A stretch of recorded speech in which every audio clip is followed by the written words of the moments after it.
గత వారం క్రితం తెలుగు రాష్ట్రాల్లో ఉష్ణోగ్రతలు అసాధారణంగా పెరిగిపోయాయి. ఫిబ్రవరి నెలలో 40 డిగ్రీలకు పైగా ఉష్ణోగ్రతలు నమోదు కావడం చాలా అరుదు. అయితే 2-3 రోజుల నుండి వాతావరణంలో అనూహ్య మార్పులు చోటు చేసుకుంటున్నాయి.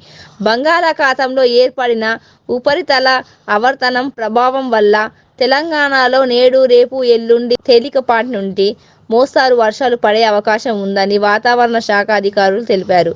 ఏపీలో కూడా పలు జిల్లాల్లో ఉరుములు, మెరుపులు కూడిన వర్షాలు పడే అవకాశం ఉందని అధికారులు తెలిపారు.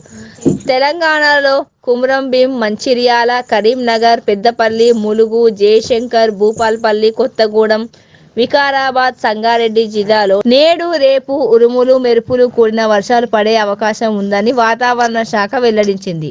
హైదరాబాద్లో రానున్న 48 గంటల్లో సాయంత్రానికి వర్షం కురిసే అవకాశం ఉందని అంచనా వేసింది. మరోవైపు ఏపీకి వాతావరణ శాఖ చల్లని కబురు అందించింది. ఉత్తర కోస్తా యానం ప్రాంతాల్లో తేలికపాటి వర్షాలు పడే అవకాశం ఉందని అమరావతి వాతావరణ కేంద్రం అధికారులు తెలిపారు. దక్షిణ కోస్తాలో పలు చోట్ల వర్షాలు పడే అవకాశం ఉందని అధికారులు తెలిపారు.